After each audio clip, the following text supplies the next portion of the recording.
Good evening, ladies and gentlemen, and welcome back to the Ultimate Pulmonary Wellness webinar series. This is our first broadcast of the season. I tonight have an amazing guest with us. Before I go to our guest, I want to just say one thing. I want to thank the American Lung Association and the Better Breathers Club as usual, and I also want to give the usual disclaimer, which is that anything you hear tonight are our opinions. Don't run right out and say that Noah told me to do it. Don't run right out and say that Dr. Berenson told me to do it. Anything you hear tonight, if it sounds interesting to you, please be sure to check everything with your physician. I am distinctly honored tonight to have with me Dr. Murray Berenson, who is not only one of the greatest internists I've ever had the pleasure of coming in contact with. He was my doctor. During his more than 40 years as a distinguished internist and gastroenterologist at St. Vincent's Hospital in Greenwich Village, New York City, Dr. Murray Berenson touched the lives of countless patients in profound ways, and those are buzzwords that are used a lot. In this case, they are true. A 1961 graduate of NYU School of Medicine, Dr. Berenson was renowned for his keen diagnostic skills and extraordinary ability to communicate effectively and compassionately with those under his care. I will start off by just telling you a little bit about how I got to know Dr. Berenson. We shared many patients, and I'm not exaggerating when I say that every single patient that had Dr. Berenson as their doctor raved about this guy, and not for like a minute. Like if his name was brought up, then our exercise session was spent talking about how great Dr. Berenson was. And I made it my business to go see him myself as a patient, and I learned so much in the first visit about how to take care of patients that I changed my own evaluation techniques. But even more importantly, and Dr. Berenson, I don't know if you remember this or if you say this to everybody or just because you like me, but at the end of the visit, he said to me, he said, now that you're my patient, you can call me anytime, day or night, 24 hours, 7 days a week. If you're sick, you're sick. And that is not something that you hear very often today. And the other thing that he is renowned for is his diagnostic abilities. So without further ado, Dr. Berenson, I welcome you to the show, and I thank you so much for being here. Welcome. I'm glad to be here. So why don't we start off with something very basic. One of the sort of questions that everybody always is asking is, how do you find a good internist? Okay, it's like finding a needle in a haystack, especially, you know, it really in today's times is very, very difficult to find a good diagnostic internist. Can you talk a little bit, recognizing that everybody's different, about what is the role of the internist and how you saw your role as an internal medicine doctor? It really started on the first day of medical school. Dr. Mulholland, dean of the school, came before us as freshmen, and he said, 85% of your patients will tell you what's wrong with them. You have to listen to that. You will take either a 15% more, you will have to do a physical examination to get more information, and you may have to do some other things like blood tests. What is the internist like? He's like a super GP.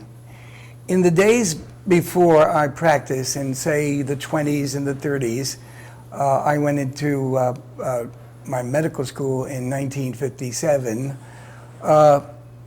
The general practitioner sat opposite his patient often, not undressed, and he talked to him, and he listened to the things that were troubling, and he did a examination that he thought was appropriate. The internist has defined that as being more to do. History, asking people what's bothering them today, and that's why they're there.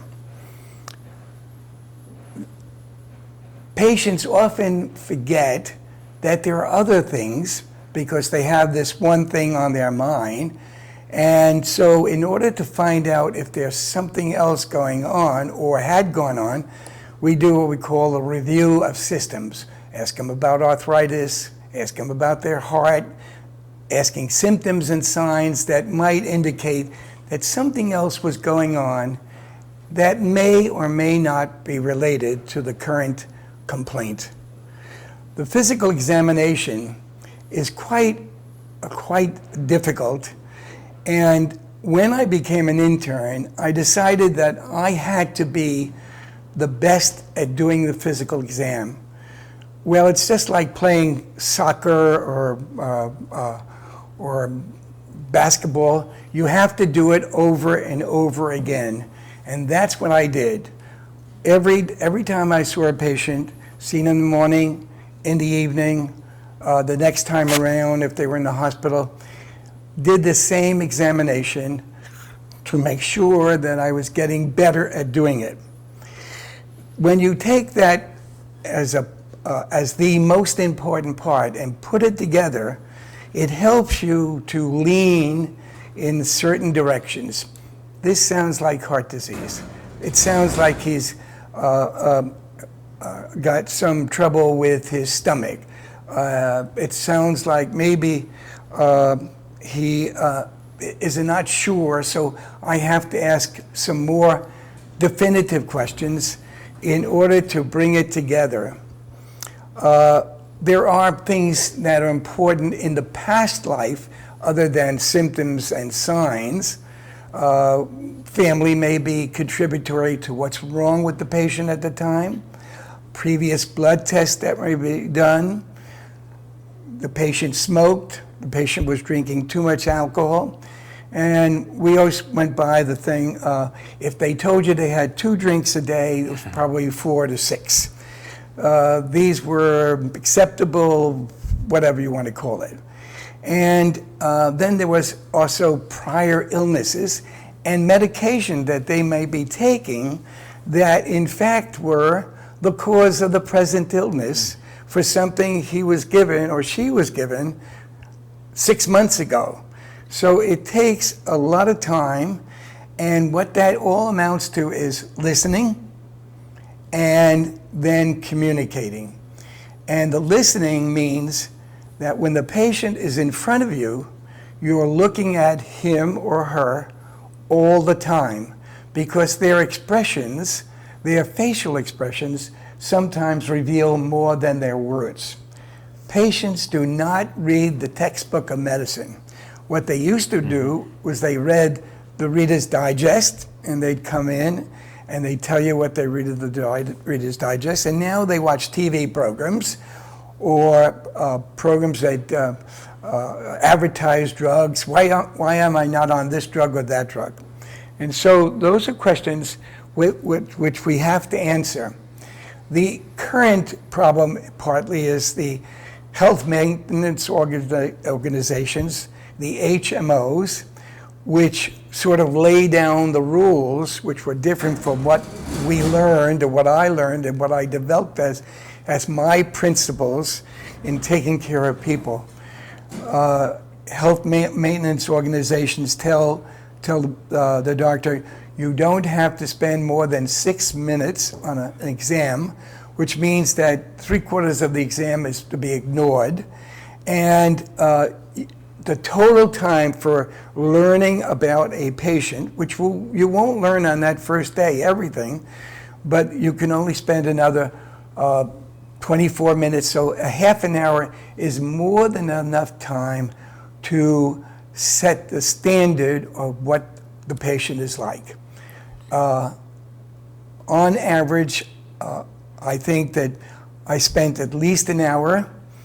If in the hour that I would spend initially, I didn't get enough information on a talk basis, I would do a very brief physical, and they had to come back to me for a second session, and I explained it to them, and they accepted it, I'd say almost all the time, and I'd spend another half an hour or an hour to get more information specifically on very complicated cases. Complicated cases, a patient may say, well, I've been to 7 doctors, and no one seems to know. And so I'd say, well, let's begin back here before you went to your first doctor. And that's the way I practiced medicine for the 40 plus years, as maybe you might call me the super GP or the internist. Murray, what do you say to patients who don't have the luxury, or to patients who don't have a doctor who has the luxury of spending that much time? Because very often patients are seen in clinics, or they're seen in a practice where the doctor is expected to see 40 patients in a day. What recourse does a patient have? A very even more complicated today, because it's the health maintenance organizations or the insurance companies that are controlling what doctors can do. When Oxford came to New York City way back, they were hiring all the doctors, and and I didn't sign up for it, and the doctors were telling me how they were controlling the practice. So I decided that at that time I was not going to sign up. I was going to go on practicing like I wanted to practice. And I then also said, probably in 6 months my practice will be gone. It didn't happen that way. People would hear about me, and they'd come and they'd stay, even if it cost them an extra few dollars. And I never really went to big charges. I was working in an area where I could have charged 3 and 4 times, but I didn't feel that was what I wanted to do in my life. I wanted to take care of the patient. Now, the question as part of that is, how do you get to that doctor the way I practiced? Today, it's even more difficult. People will say to you, oh, go to my doctor, he's the best. Or I went to the doctor and he talked to me for 5 minutes. My other doctor didn't. Oh, my doctor did all kinds of testing. He did this test, this test, at the end of which he still didn't know what was wrong with me. Mm-hmm. So I asked people to make a judgment. It's just like when I said to people, you're a smoker, you have to give it up. I said, if you give it up now, you will suffer. But if you don't give it up, you will really suffer from smoking in the long run. It will kill you. And some people accepted that, and others didn't. I can tell you that maybe I did a disservice to my patients, because illustration, patient would call me and say, I'm sick. I evaluated on the phone. I said, go to the emergency room. I would go to the emergency room to be there either before they got there or when they got there. That doesn't happen anymore. And that is a tragedy because, well, another illustration, one of my patients, after I left practice, went into a major hospital, and he was taken care of by a very good internist, and he probably was. And when he got out of the hospital after his heart operation, he came to the doctor and he said, how come you didn't see me? And the doctor's answer to that was, what would I do? You're in the hospital, you have doctors taking care of you. The problem is that doctor has information that would make the doctors in the hospital practice better, because they're often looking down a tunnel. They're only looking at that part of why he's there or she's there, and they don't get what's outside the tunnel. And so that's been a mistake on too many of the doctors, and hospitals are now saying, we don't want you to come in. You're going to be an extra charge. We want that money for our doctors. Wow. That's a big problem. My next question was going to be, why is it so hard to get the right diagnosis? But I think you've just explained that. But talk a little bit about, if you will, the art of the differential diagnosis, because I think that that's something also that doesn't necessarily happen in the way that it happens on television. I think if people hear you wheezing, they assume it's asthma sometimes, or if your knee hurts, they assume that you have arthritis. So can you talk about your differential diagnosis? Well, the differential diagnosis is when the doctor finishes his or her evaluation, at the end of his chart, or if he's in the hospital, he writes, this is what I think it is, and there are some things that maybe it might be. And so a list could be anywhere from 5 diagnoses. Some interns who are just learning might put down 10 things. So we must understand that diseases overlap. For instance, you just said that the patient had asthma, was wheezing. Well, patients with heart failure can wheeze, and they have a heart disease versus the pulmonary disease. Patients who complain about heartburn, burning in their chest, and that can be a symptom of having an acute coronary or myocardial infarction. They're going to lose their muscle. The difference is with them, you ask them, well, what happens when you walk? And the patient says, well, I don't get that burning, but I get this pressure. And when do you get your heartburn? Well, it's usually after I eat late at night and it wakes me up. Now, you ask the questions that kind of separates one disease entity from another disease entity. It is not always so easy to do that. It may take more than a few questions, but if you give the patient an opportunity to say things and to tell you additional things which they may have felt was unrelated, it may turn out to be related. A different thing, patients with peptic ulcer traditionally would say it burns right here in my pit of my stomach. If I take some milk or I take some Tums, I feel some better. After a few hours, it comes back again. During the night, I wake up when I don't have anything in my stomach which would neutralize the acid, or I haven't taken any long-acting drug like a Tums or something like that, and they wake up with pain. Those symptoms in conjunction with timing often helps you to separate one from the other. One of my patients came in and said, he came for his visit, and he said, I get a tickle, and that if I eat, the tickle goes away, which is characteristic of the peptic ulcer. If you eat, even if it's the worst stuff in the world you could eat, it will often relieve it because it neutralizes some of that acid.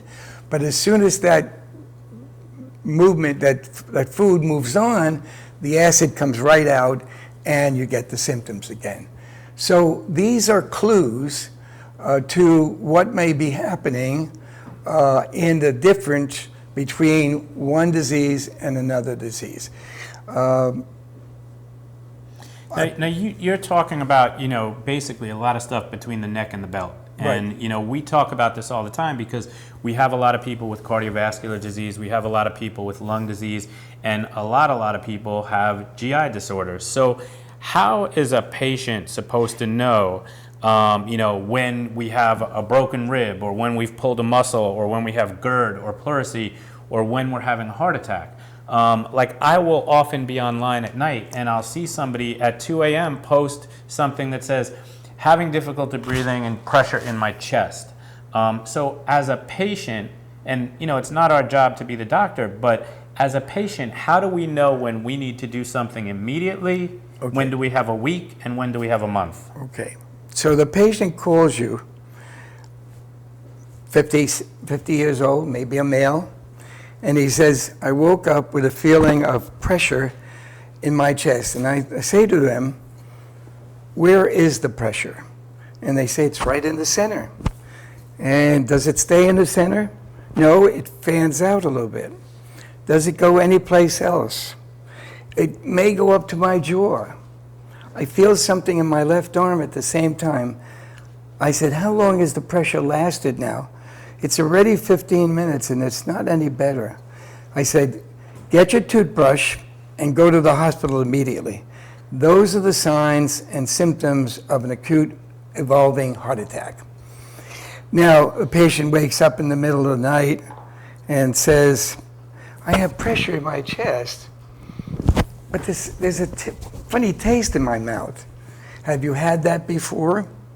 Yes, sometimes during the day, I eat spicy food, and I get that same kind of pressure. Sometimes it even burns, but it's pressure as well. And I get this stuff in my mouth, and I take a Tums and it goes away. Now, in both those cases, there may be even that his symptom of burning and softening him out still can be coronary artery disease. So what I say to him then, I said, have you noticed anything during the day with this feeling of pressure? He said, well, 3 weeks ago, and I learned this from listening to patients over the years, 3 weeks ago, I went to my usual subway ride and I was walking and I got this feeling of discomfort, this kind of pressure. It was very light. I felt a little out of breath.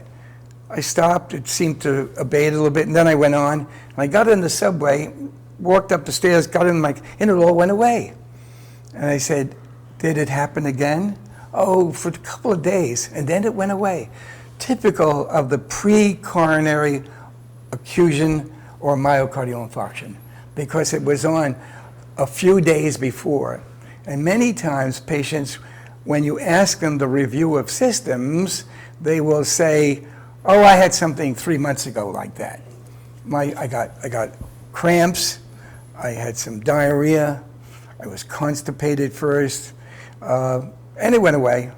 Oh, and then a few days later, a week, I got the same thing. I felt a little sick for 24 hours. I hadn't moved my bowels for 2 or 3 days. And then I did move, and then suddenly gushes came out. Well, he was partially obstructed, and the constipation was something else.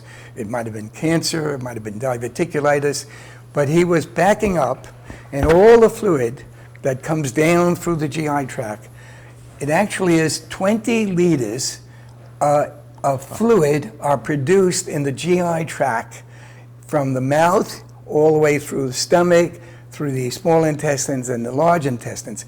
And what comes out normally? 200 cc's, because it's all reabsorbed. But if it's obstructed or it's been delayed for one reason, it's sitting there waiting. It can't be reabsorbed because the bowel is not functioning right. Then you relieve it and it comes flushing out. So it's a clue that something is going on more than just constipation. Gotcha. Murray, can we talk a little bit, let's go through, you mentioned the systems review. Can we go through a systems review system by system, and can you tell us what are some of the more common things that you might see? So let's start with the neurologic system. So what are things that, that's a tough one, but you want to go to psychiatric? No, let's go.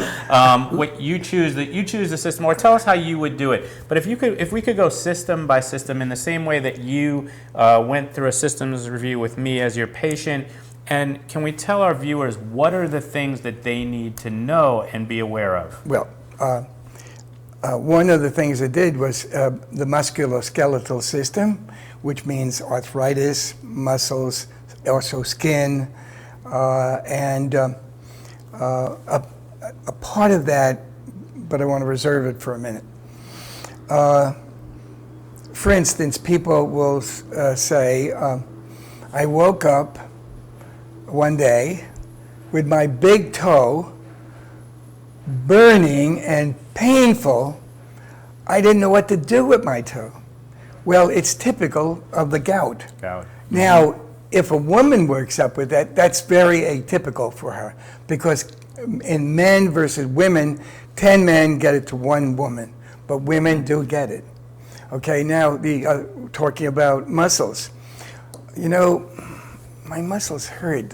You know, they're just sort of achy.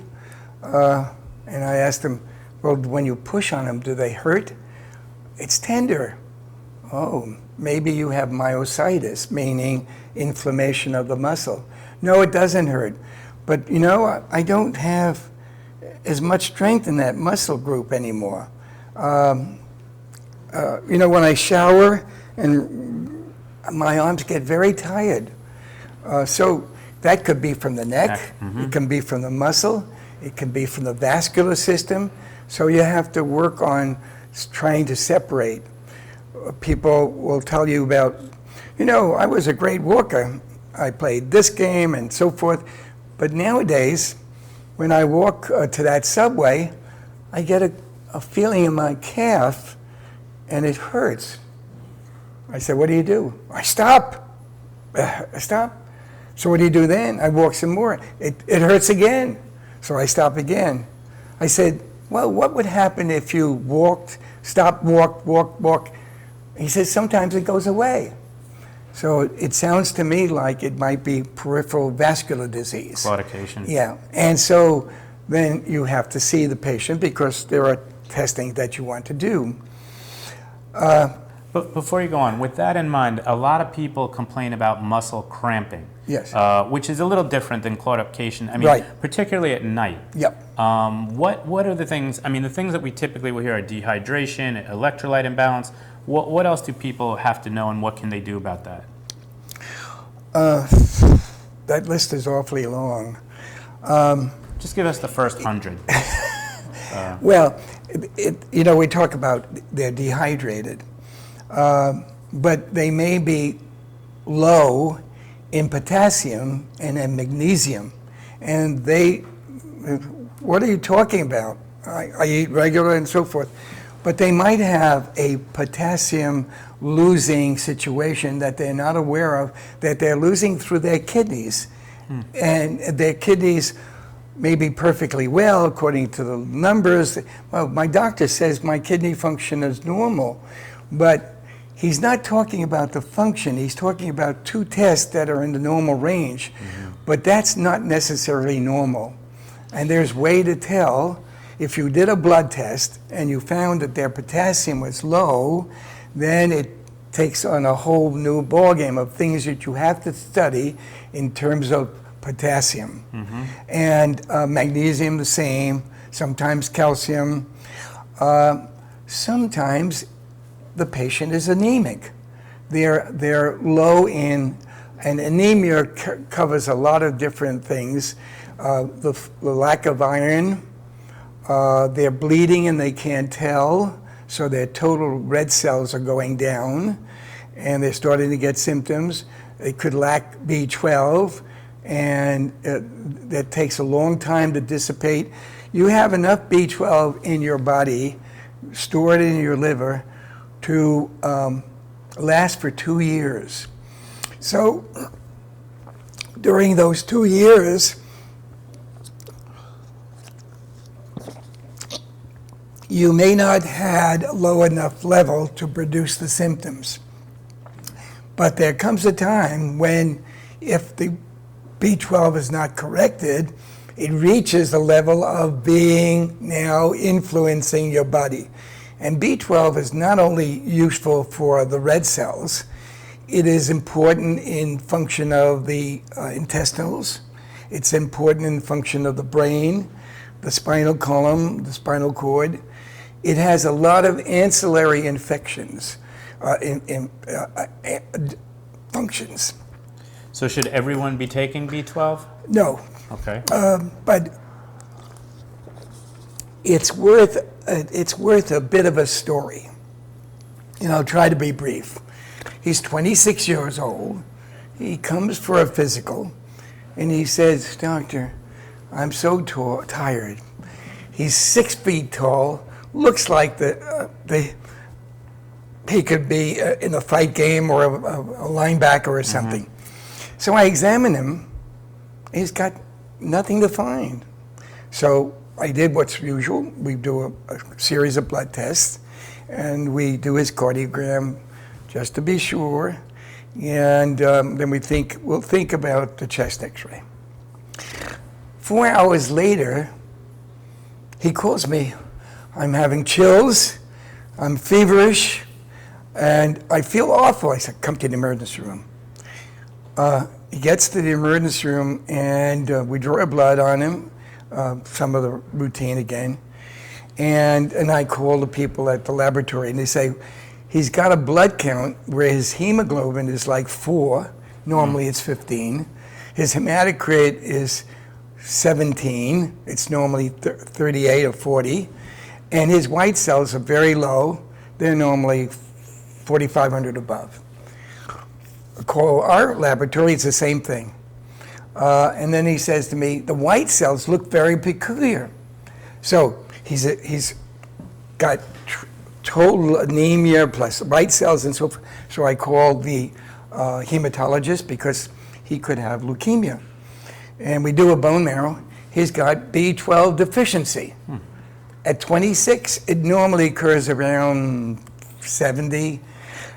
So I get interested more in it, and I say to him, is this new that's happened to you? Oh, he says, no, I've been suffering like this since I was 17 or 15, and I'd be playing with the guys, and every time they go to the bar, they're drinking up, and I'm having milk.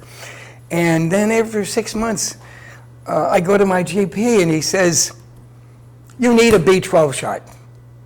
He gives him a B12 shot. He says, the next morning I felt like new, and that's how quickly it can act. And that's the way he felt the day after we gave him his first B12. So, and we used to laugh at the B12 because it's a red medicine, and people love red medicines, and they would get injected. Cinnamon, right? Yeah. And he felt right. So the GP was doing the right thing for the wrong reasons. Interesting. You know, so those things happen quite often that I've seen in my practice, but that was very revealing. Are there any supplements, vitamins, so on and so forth, that you think pretty much most people should take on a regular basis? Well, I'd say healthy people, that is maintaining the weight, eating 3 meals a day, whether it's small or big,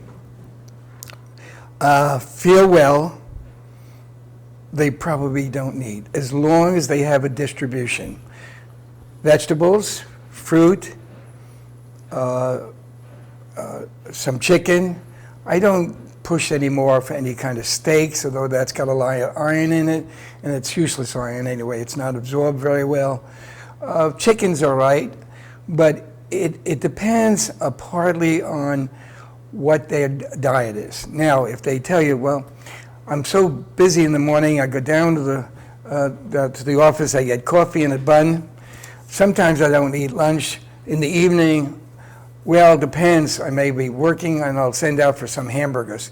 And if they're doing that consistently, then they're doing everything they can against their health. And I say to them, you were given a body by nature. You can add anything you want to add to that. And that body was generally very good. Your mother carried you, she gave you all kinds of nutrients, and you grew up and you were eating well as a kid, and then maybe you got off. And I said, your body should be treated like something that's holy. Why would you do anything to injure the body? Smoking, too much alcohol, drugs. Why would you do anything if you're given a perfectly good body? Now, not everybody is got a perfectly good body when they're born. We know that, and they need our expertise. But if you have a good body, why would you do anything? And this kind of relates to the whole question these days of the concussions in football. You know, I love football. I loved to play it when I was younger, and I love to watch it. but I have had some reservations about the way football is being played, especially in young children, when their brains are still learning more, they're developing more. They don't develop their full brain until after their teenage. And so if you injure it early, you'll pay for it later. Mm-hmm. So most people, you're saying, don't necessarily need to supplement. Now, let me ask you this. I'll tell you one thing is if, I've come across patients that take 25 vitamins a day. Yep. The body has enough of it. By the next day, it's all peed out. So he takes another 25 at maybe $100, and it all gets peed out. So that if your body needs it, why do you have to take? If you took a multivitamin and a B complex, and you said, I just want to stay above the game, fine, but you don't need 42 miles. They say Americans have the most expensive urine in the world. Oh, yes. Here's a question. Many patients, you and I included in this, I know for sure, have had experiences where we feel like something is being missed or something is not right with the diagnosis. Recently, I think I told you I had a situation where somebody advised me to take prednisone 15 milligrams 4 times a day, and I wasn't getting any better, and another doctor said to me, no, you're supposed to take it all in the morning. As a patient going to a doctor who we hope to trust, what do we do in that situation? How do we handle it when we feel like either we're not getting better or we just feel like something's not right? Well, patients are the best examples of telling the doctor, I'm not getting better. And when you say that, you look at the doctor and you see if he's looking at you. If his eyes are off somewhere else, nowadays he's at the computer, and the computer is right in front of you, so he can't even see you. If man or woman. Man or woman. And if he's not listening, and you could say that to him, doctor, you're not listening, I'm telling you I'm not better. A good doctor will say, I think we need to send you to somebody else. And I used to say to my patients, if I'm not doing the job, you're to tell me that I'm not doing the job. I'm not watching you, I'm not calling you. If I'm not doing the job, you've got to find another doctor. And if you want me, I'll try to help you. But if I'm not doing the job, go somewhere else. The doctor should be, if he's secure enough, he will say, I'm not getting it I'm missing something. You're not getting it better. Would you go see my colleague? One of the things I don't like about that is that they send you to the same guy in your same hospital and not to somebody else. And people will get on the computers and they'll look up all the different doctors. Some of them that have great reputations and head of the department, they haven't seen a patient in 10 years. And other doctors who are, when you go to see them, consultants, they say, I know what you have, I don't have to examine you, you got to walk out. You have to search, and unfortunately, that's very difficult today. There are lots of constraints, young doctors that get out who may be well-trained and want to take care of a patient, they're told that you can only do this, you can only charge that, you've got to pay your malpractice insurance. There are so many things on top of them that prevent it. So the best answer to that is to say to friends, how is your doctor? And then you ask him questions.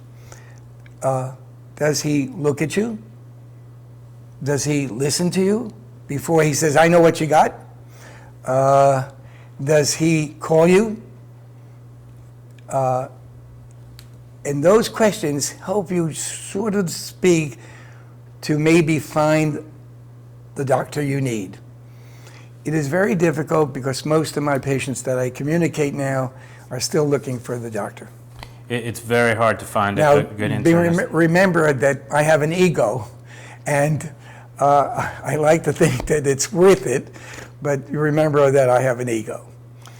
Here's a question from online. So this is from Kathy. So she said, last February, my pulmonologist started me on Esbriet for IPF. So this is one of the new IPF drugs. I took it as prescribed up to 6 per day, but could not tolerate 9 pills per day. I called the doctor's office and was told to keep trying the 9 per day, which I did with no improvement in tolerance. I had really bad and worsening stomach issues and called his office again. When I heard from the nurse, I was told that he said it had nothing to do with the medication. Then I called the company who sent me the Esbriet and spoke to the medical staff there, and they said that every symptom I was describing was a direct result of the medication. Right. So the question is, here, okay, so I went to another doctor. At this point, I was having frequent shortness of breath. At the initial meeting, he reviewed my CAT scan and could not agree that the damage to my lungs are the result of pulmonary fibrosis. He believes that the damage is coming from inflammation from rheumatoid arthritis and feels that if we get that under control, the damage will not increase. Okay, he gave me Symbicort for the shortness of breath, which helps greatly, and he also told me he believes my shortness of breath is coming from vocal cord dysfunction. Question, how do I know which one is correct? And that's a good question when you're getting conflicting answers from your doctors. Well, if too often, doctors will get a new drug and they don't read about it completely. They're a person who's trying to sell the drug comes to his office and say, we've got the new drug. This is what you have to do. Remember this, and out the door he is. He's so busy he didn't really hear it. He gives him some literature, but he's so busy he doesn't read it. The other thing about drug therapy is if you start with the bomb all at once, instead of going from low dose to up a dose to more dosing until you get to the bomb, during that time, the patient may need an adjustment. His body is now getting something that's completely new, and he or she may have to make adjustments. And maybe by the time it gets up to here, he will be okay. However, they often start with the standard doses, and they sort of overwhelm. When he says, this is the way he would do it, you know it's wrong. Because he's telling you that what your complaints are not real. As if you don't know what your body is doing. So you have to discard that doctor. That's the first thing. Then you find this new doctor, and he says these are different things. This may be your rheumatoid arthritis, and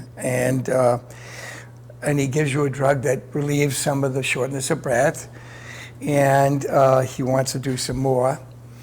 And if you have rheumatoid arthritis, likely you're going to have a rheumatologist taking care of, and you call up your rheumatologist and you say, this is what so-and-so is saying.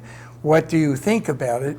I trust my rheumatologist because I've been with him for several years, and my feelings are that he's helped me. So he says, stay with it. Or he said, well, why don't you come in and let me see you too. So you come back, and he said, well, I think he may be right. What else does he want to do? Mm-hmm. And the rheumatologist then calls this other doctor, the pulmonologist, and he says, let's talk about it. And then they come to some agreement. It's not always easy to get doctors on the phone these days, though. Well, that's true, but they do have emails. And while I don't agree with it, if you are taking care of somebody and you've committed yourself and your patient has now trusted you, your doctor who's the rheumatologist, it is imperative that he call the other doctor.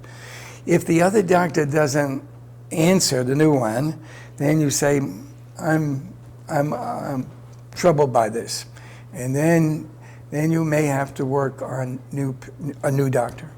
And it's a big pain in the ass, but it's your health.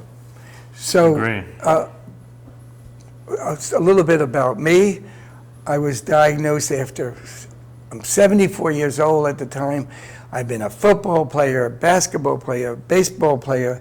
I was running, I was walking 10 miles in 3 hours, and suddenly I can't walk 4 blocks. So I go to my doctor, and he said, well, you've got this and this. And he was so casual about it.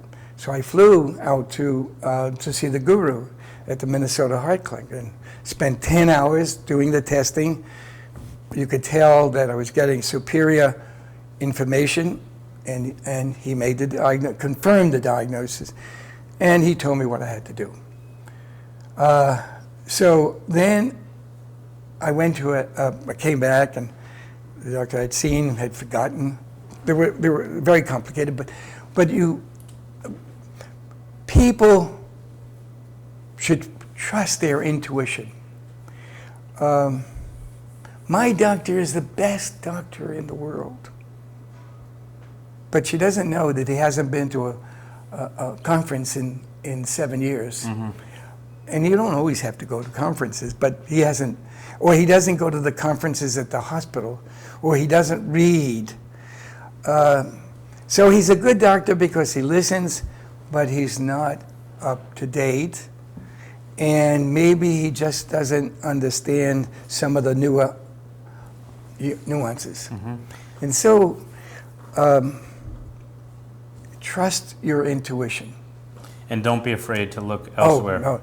Okay. If your doctor says, no, you don't need to go to anybody else, that's immediately a no-no. That's it, right? A patient would say that to me. I say, let's try to figure out where you should go. Mm-hmm. Can you talk a little bit about polypharmacy? So the patient who's on 10 different medications, how do we know what's working and what's not working and what's making us feel worse? Well, sometimes that requires a consultant. Illustration.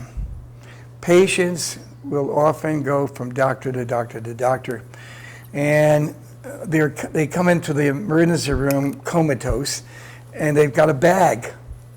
And there are almost 40 or 50 medications with all the bottles, and nearly all of them have different names. 5 of them are for tranquilizers. They're doing the same thing. Mm-hmm. That's the extreme. Patients would come to me and say, I've got hypertension, and every time I go to the doctor, my blood pressure is a little higher, so he gives me another medicine. I'm on 5 medicines now, all related to hypertension, and I feel worse. Before I had any medicine, I didn't even know I had hypertension. Which is common. Most people don't know that they have hypertension unless something special happens. And so what I did with them, I said, well, in the first guy who presented you with hypertension, or you presented, what did he tell you to do? Well, he said, take this pill. And I said, did he tell you to diet? No. Did he tell you maybe you should cut down how much salt you put on your food? No. Did he say you maybe should go and start exercising? No. I said, wrong. So you should do what we did in the past. When we didn't have a pill, we had to do the other things. And I was fortunate to be asked by a physician of long-term to take care of his patients when he was retiring. And it was a revelation for me, because I had all these patients which went back to the time when there was no treatment. And many of them with huge hypertension. And many of them went 20 years without having any problems with the hypertension. The usual problems with hypertension is you get heart failure and stroke. Those are the 2 most important things that happen. And these people were coming in with very high blood pressures. And I said, 20 years, no pills, and all these people had no trouble. Well, we now know that after 20 years, you might begin to see that the adverse effects of hypertension. And so I said, maybe Mac had the right idea.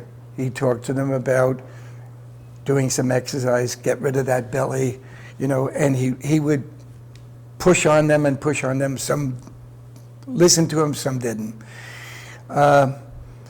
When people come in with multiple drugs and you find out what they have, you say, well, you've got heart disease and you're in heart failure, so you need these 4 drugs. That's the current treatment for heart failure, depending on different kinds of heart failure, but that's most of it. And then there's all these other things. And I said, well, why did you get this? And they said, well, I had one attack of gout. One attack, and you're taking colchicine and allopurinol? Just one attack, and how many years? That was 5 years ago. Maybe you don't need those pills anymore. Let's check your uric acid. Maybe you only need one of those. And then why do you take this? Well, I'm not sleeping. I can't get, how old are you? I'm 75. I said, do you know that most people when they're 75 have a lot of trouble sleeping? He never said that to me. So I said, maybe we should try no pills. Why don't, when you can't fall asleep at 11 o'clock or 9 o'clock, why don't you just get up, have some tea or some hot milk, put some honey in it, and read a little bit. But I don't want you to read some book that's going to get your head up. You're to read something like maybe the funny books. And it works. Because it just works. It means that we're over-treating so many people with sleep problems.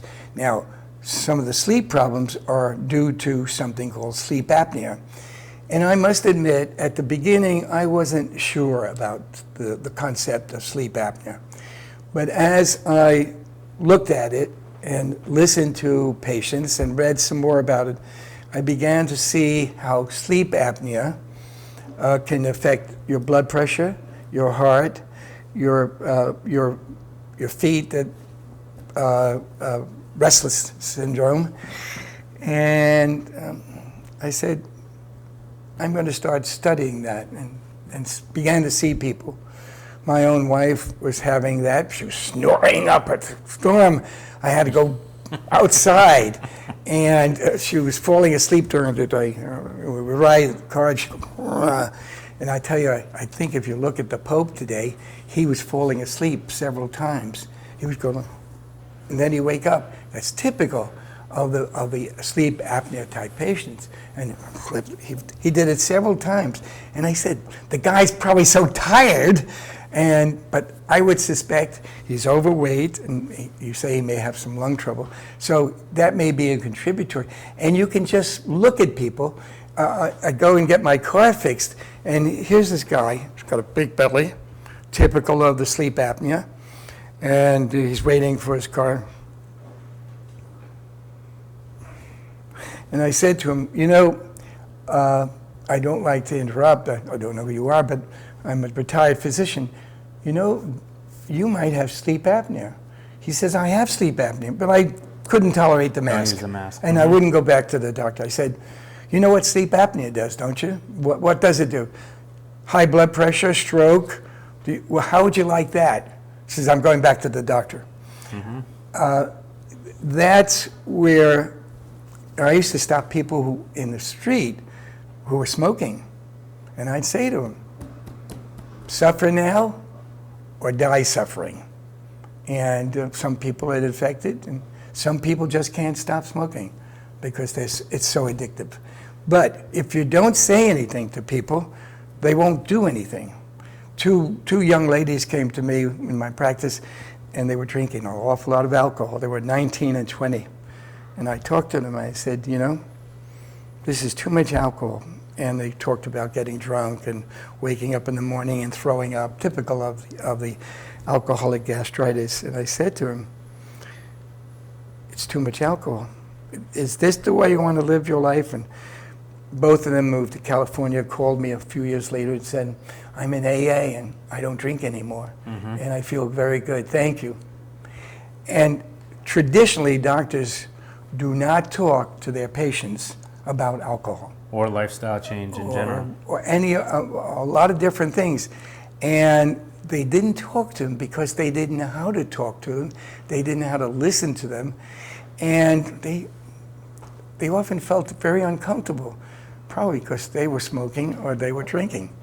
But doctors don't talk to their patients about their drinking or their smoking. So you mentioned several lifestyle changes tonight. You mentioned exercise, you mentioned getting a good night's sleep, quitting smoking, not drinking too much alcohol. How much water should people drink per day? Well, it's interesting about that. I was considered the water doctor of New York, emptying the reservoirs. Dr. Palmerico, ear, nose, and throat was in my office. He used the other part.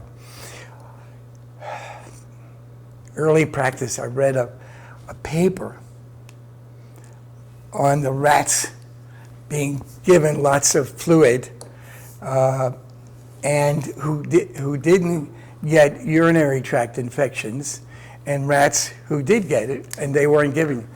And I said to myself, gee, that sounds interesting. You're irrigating your bladder and your kidneys. So I became the doctor that said at least 10 glasses of water every day. 10 glasses. Now, if they're in heart failure, I'm not telling them to take 10 glasses. I'm telling them a little less. Or if they have other kidney problems, you don't overstress the kidney.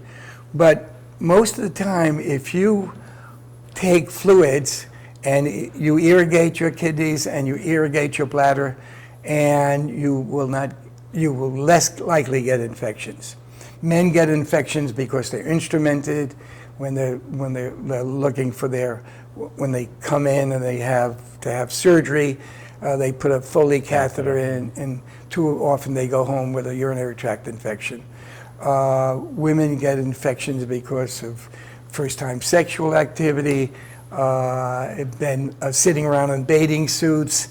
It just is an area of infection carrying the bacteria in the vaginal area, which then is so close to the urinary tract. Let's go to a couple of questions from the audience. One is Barrett's esophagus. Is it safe to have a dilation of the entire esophagus every year because of narrowing? First of all, you have to try to alleviate the Barrett's esophagus. Dilating the esophagus doesn't relieve it. Dilating the esophagus may create more reflux. So the first thing is to find out the extent of the Barrett's. First of all, even before, is it a correct diagnosis? Then if it is, what can you do about it? And then secondly, why are we dilating? Now, that means that you're dilating it because it's narrowed from recurring esophagitis or reflux. So, again, it's hard for me to totally answer that because I don't see the patient. Right? I would say doing a esophageal dilatation every year without first finding out if you're narrowed again, and secondly, not taking care of the Barrett's. If it's a true Barrett's, then you have to work on that. That's the first problem. And the second problem is we do too much endoscopic procedures. And so if the patient got 2 years or 3 years in a row of no Barrett's found each time they did endoscopy and they biopsied it, then it might mean you may not be treating the esophagitis successfully. Gotcha. You might not. One other thing is, Sure. whenever something like that happens, you ought to think about, is there a complicating factor? Is there something else that's leading to it? For instance, is there too much acid? Does the patient have a gastrinoma? Does the patient have calcium problems? Hypercalcemia leading to excessive acid, so forth. So there are other things that should be done, and then the other thing is there a healing problem? Is the thing not healing properly? Next question. As a patient with COPD, how can we tell if a cough is just a cough or if there might be something more to it that we have to address? So is it our typical COPD cough, or do we have something else going on? Well, first of all, in the long run, when the diagnosis was made of COPD, was it a productive cough? Is the current cough productive? Are they bringing up mucus? Right. Is there more than just the COPD? Could it be that they have an active bronchitis, or could it be that they have some bronchiectasis? So you may have to do not just a pulmonary look, but you may have to do a very fine CAT scan to see if there are any puddles, as in bronchiectasis. If there is, then you have to be aware of that, and that may require continued treatment. Now, the treatment might be just drainage that you can do at home, bend over this way, that way.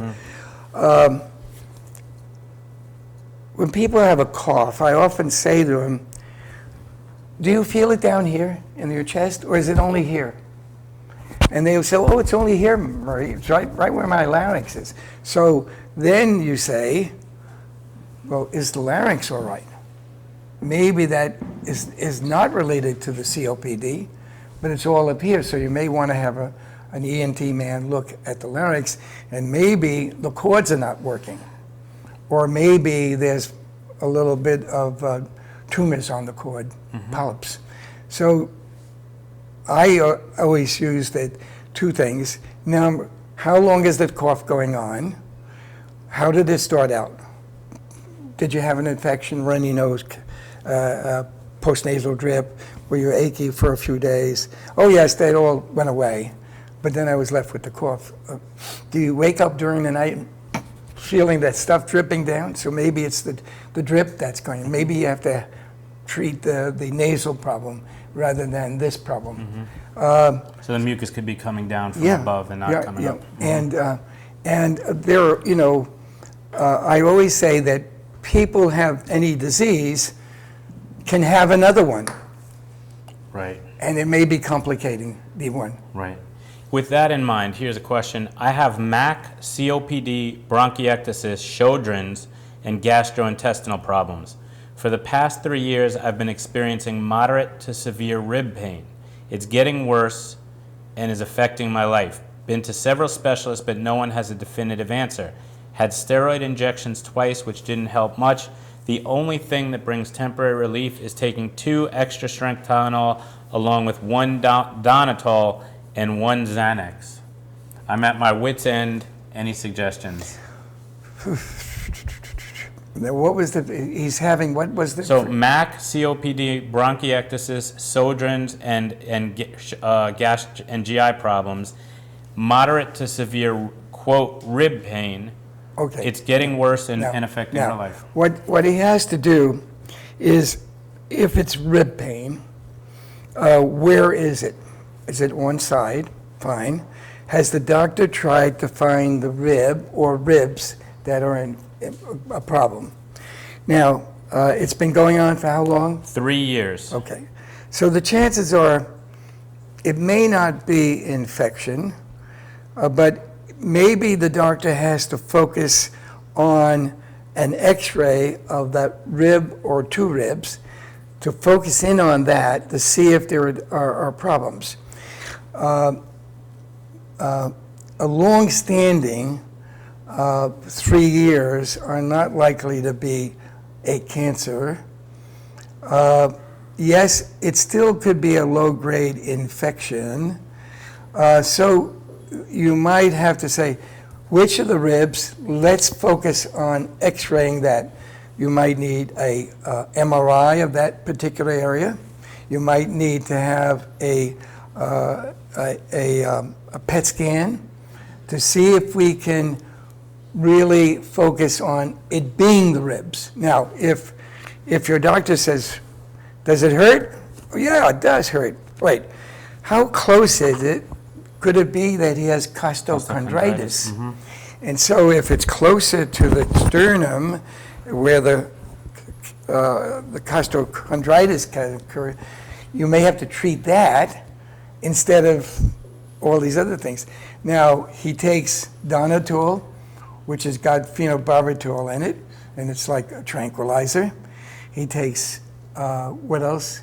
So she's taking 2 extra strength Tylenol, Okay, 1 Donatol, and 1 Xanax, and she just added that it's diffuse but worse on the bottom ribs.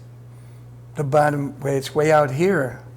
That's usually not costochondritis, right? No. Well, it could be because this rib goes to this rib, and there's an area with the But that's a lot of medicine. That should pretty much take care of any pain. First of all, I hate to discourage her about her Tylenol, but the current thinking is that Tylenol is not a very good pain reliever. Chris, call my lawyer. Just kidding. No, just kidding.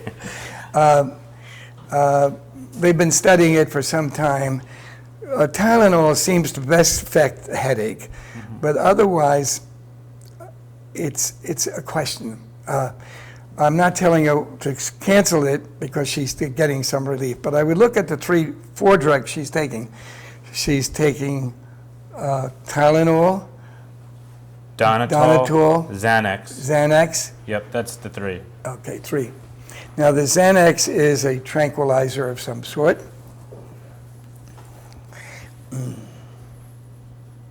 Does she remember when it first began? Was there an event? Was there a precipitating event to Right. that? Carol, if you could type that in, that would be of help to us.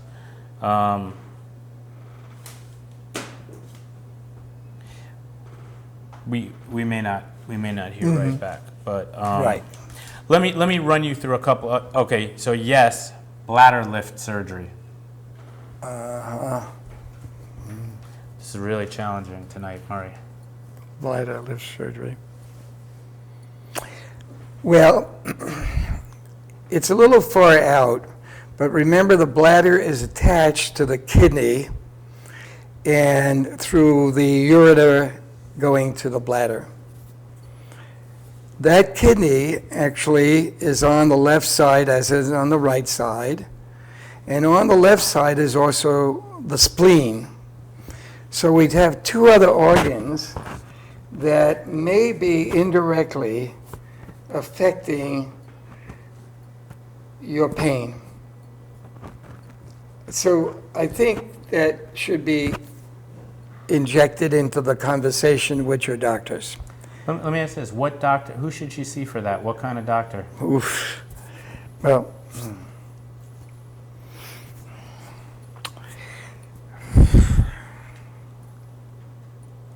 Well, first of all, she probably should see her internist and re-establish that that's where the pain is, that's where the tenderness is. Is it diffused or is it very localized? And he should do an abdominal examination with his hands and feel out if the spleen is enlarged, if the kidney can be, if she could go to the backside, and we used to do punches, but just tapping the left flank would tell you sometimes that the kidney is involved in some way. So she needs to have a reevaluation of her abdominal exam, particularly on the left side, to see if there are things on the left side, like the spleen, like the kidney, that might be involved here. Okay. Especially since she had bladder surgery. Okay. Next question. I have severe emphysema, and she said, thank you very much. You're welcome. I have severe emphysema and just experienced my first episode of fluid retention from CHF. A chest x-ray showed pneumonia.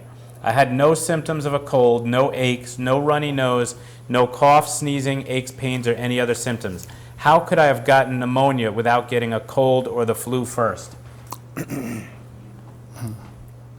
Well, the first thing I would tell you is that most of the time people have fever and they don't know it. And the routine nowadays is to do a skin temperature or a ear temperature, and I have stories about that. I always relied on the rectal temperature.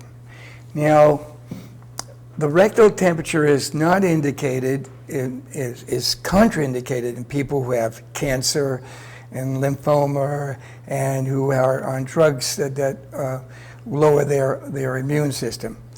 But rectal temperatures always tell me what was wrong.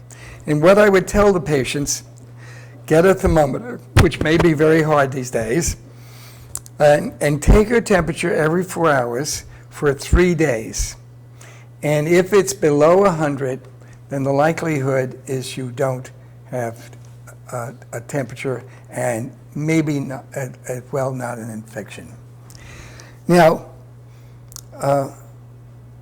people say I didn't have what I thought was a infection in pneumonia.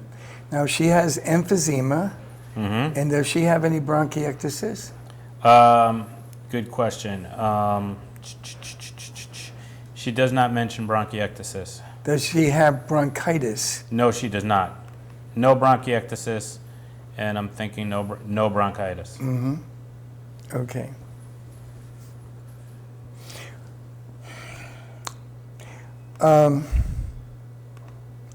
Pneumonia is sneaky.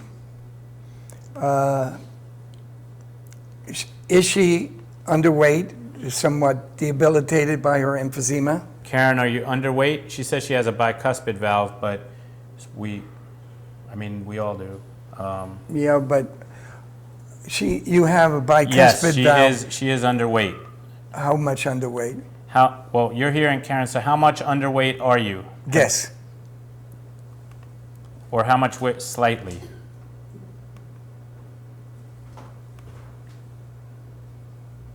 How tall is she? 5'1". And how old is she? 110, she wrote, but I think that's her weight. 78. 78 years old. She's so 78. She's 5'1", 110 pounds. Well, that's pretty okay for that age. Does she? 200 pack years of smoking. 200 pack years. Wait. Yeah, is it clear that it's a pneumonia, or could it be something else?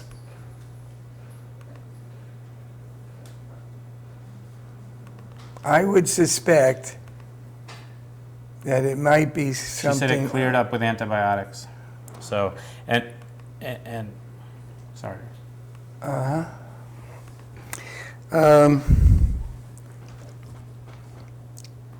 That's a tough one. Yeah. The other thing is, I would love to know what her proteins were like. If she has low total proteins, it would make her more vulnerable. Okay, gotcha. So I think she has to say to her doctor exactly what she says to us. Why did I get pneumonia? I didn't have this, I didn't have this, I didn't have this. Did she have a white count? Was her white count up when she had the examination and told her she had pneumonia? Okay, in the interest of time, I'm going to go to the speed round a little bit, because we could go back and forth with Karen all night. Okay, so are there any new meds on the forefront that can reverse damaged lung tissue from pulmonary fibrosis or scleroderma? There's nothing I know about in. I think there's something on the thing for pulmonary fibrosis, but it's still, I think, in the testing stage. What phase? You would know more about As that. far as I know, I mean, we're talking about like OFEV and Esbriet, but they're not reversing yet. They're holding. They're holding what do you think steady. about stem cells? And stem cells for lung. There's a couple of places popping out all over the country now saying we're reversing lung disease with your own stem cells. Well, I think it's interesting because if it's not going to be dangerous and you're not getting any better, and since stem cells are being implicated in helping other diseases, and since it's not dangerous, why not try it? Most of these people are being charged anywhere from $10,000 to $25,000 for the treatment. That, and probably the Medicare won't cover it. For sure not.